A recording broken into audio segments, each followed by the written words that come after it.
Hello guys, how are you doing? Welcome to one more video. E hoje eu vou falar com vocês o seguinte: qual é a melhor forma de estudar inglês?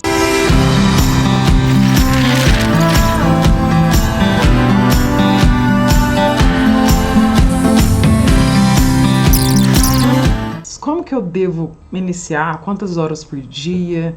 Né? Se eu devo focar no speaking, no listening. Então hoje eu vou fazer aqui uma aula prática e vocês vão acabar de vez com essas dúvidas. Hoje eu vou me inspirar um pouco no livro da Karina Fragoso e nos vídeos da Ask Jack, que é a minha professora favorita, que vocês já sabem. Então vamos lá. Aqui do lado vocês vão ver um quadro, certo? Aqui a gente está falando das 4 language skills that we have. Então, quais são as 4 habilidades de linguagem que a gente tem? Nós temos o listening, que é ouvindo, certo? Nós temos o reading, que é quando a gente pega aqui um livro, reading, right? Nós temos o speaking, que é o que eu tô fazendo agora, eu tô falando, né? Speaking, I'm speaking to you, or I'm speaking with you.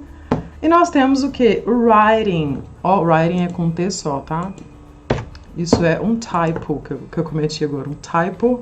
A gente fala assim, typo. É quando a gente escreve uma coisa errada, tá? Não sejam tão perfeccionistas. Pare com isso, gente. Todo mundo erra e tá tudo bem. Só a gente corrigir e aprender com o erro. Então, vamos lá. Listening e reading, a gente chama de input. Porque a gente tá recebendo uma informação. A gente não precisa produzir nada. Né? A gente recebe e internaliza. Eu considero como uma atividade passiva. E o speaking and o writing, você tem que produzir alguma coisa, você tem que produzir um texto, você tem que produzir uma fala, um som. Então, qual que é a diferença? Vou colocar aqui input, nessa aqui são input, e essas outras duas são output. Output. Out, tá saindo, né? Output. E por que eu tenho que saber isso? Quando a gente está aprendendo atividades de input, a gente não é julgado, né? Ninguém vai julgar a gente pela forma que a gente está lendo, se a gente estiver lendo baixo, né? Porque se a gente ler alto, a gente já vai ter ali fazendo um speaking também. E quando a gente está ouvindo, não tem como ninguém julgar a gente também. Só que quando a gente fala e escreve, é aí que vem aquela questão do seguinte: será que eu estou fazendo certo? Será que tá bom, né? Então, essas duas atividades geralmente são a dificuldade maior das pessoas de, tipo assim, pensar se tá certo ou não, aquela insegurança de ser julgado pelo mundo externo. Então, vamos lá, como que a gente resolve isso? Todo dia que você for estudar, né, primeiramente, gente, cada pessoa tem um modelo de estudo. Tem pessoas que gostam de estudar escrevendo, tem pessoas que gostam de estudar ouvindo mais.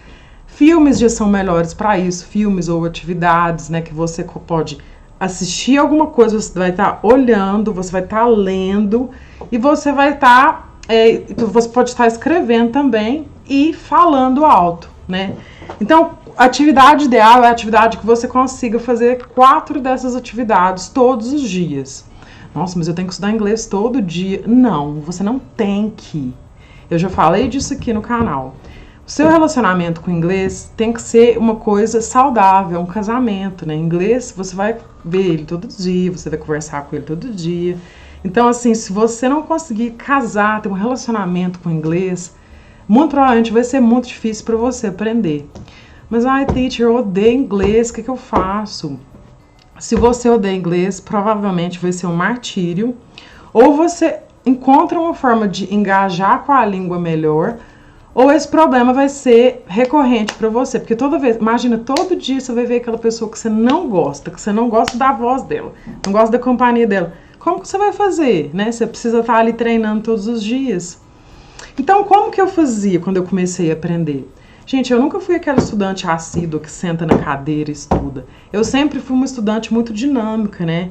Quando eu mais me interessei pela língua foi quando eu comecei a conhecer pessoas da cultura, né, aquilo lá me acendeu uma luz, né, dentro de mim e falou, nossa, eu preciso entender, né, quando eu fui babá no exterior, que a gente chama de childminder, né, Então, aquilo me criou uma conexão muito grande. Eu queria entender as crianças, eu queria entender as pessoas, né? Quando eu comecei a dating, né? Tipo, a gente fala assim, quando eu comecei a ter encontros em inglês. Hoje eu namoro, tá, gente? Tô vendo séria. Mas na minha época, antes de namorar, eu já fui solteira e tive alguns datings, né? Que a gente fala dating no britânico. Eu gostava muito de sentar com amigos também, conhecer pessoas novas, de todas as culturas.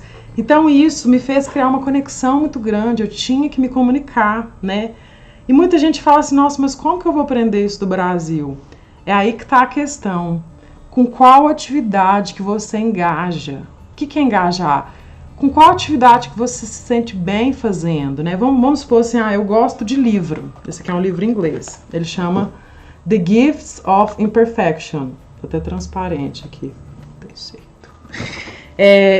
Então, eu acho que ele é a coragem de ser imperfeito. É a mesma linha da Brené Brown. Se você gosta desse tipo de leitura em português, muito provavelmente você vai gostar em inglês. Mas será que essa é uma atividade do seu nível? Como saber disso? Gente, quando uma coisa está muito difícil, muito desafiadora, por exemplo, eu leio aqui um parágrafo, né?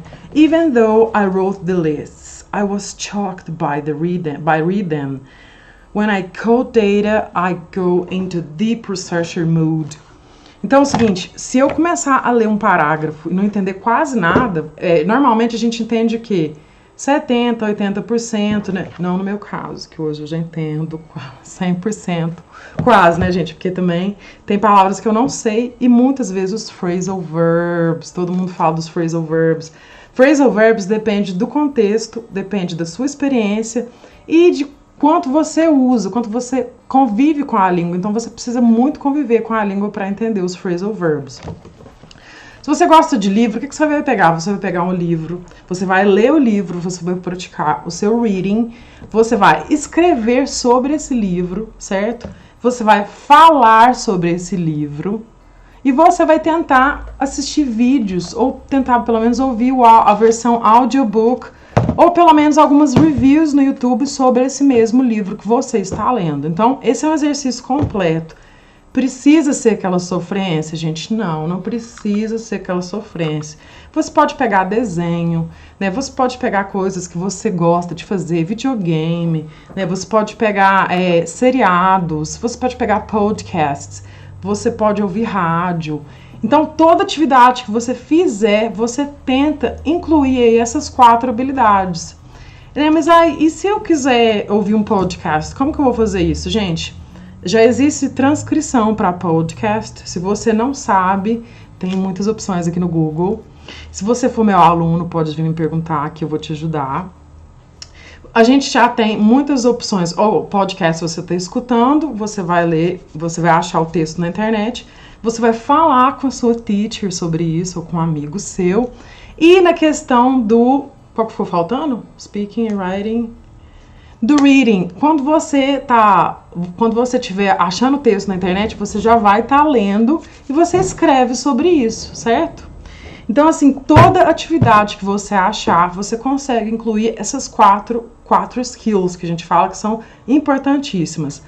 Então, é o seguinte, como que eu vou fazer isso se eu não sou uma pessoa criativa? É isso que eu ensino para os meus alunos. Gente, eu não tenho livro, eu não trabalho com livro, sabe por quê? Porque eu já sofri muito, porque eu estudava coisas que eu não estava interessada, né? E já está comprovado que... Por que você acha que o seu cérebro lembra do vestido que você usou no dia do seu casamento, né? Do dia da sua formatura, ou do dia que aconteceu uma coisa muito ruim? E por que você às vezes não lembra qual blusa que você usou anteontem? Porque o cérebro, a cola do cérebro são as emoções, né? Então, uma língua, ela não é um assunto igual a outras matérias. Uma língua, ela é irregular. Linguagem é emoção. A gente tem a linguagem corporal, né? A gente já está provado aí que mais de 80% da nossa comunicação tá no jeito que a gente se expressa, né? Tem gente que é surdo e consegue se expressar muito bem. Então, a linguagem é uma ferramenta que a gente tem, mas ela é um todo, né? Se você não entende da cultura, se você não entende do contexto, talvez você vai ter mais dificuldade para se comunicar. Então, para você saber inglês e conseguir se expressar bem, você vai ter que conhecer a cultura daquele país, né? Porque inglês é falado nos Estados Unidos, na Irlanda, no Reino Unido, na Austrália, na Nova Zelândia, tem outros países também.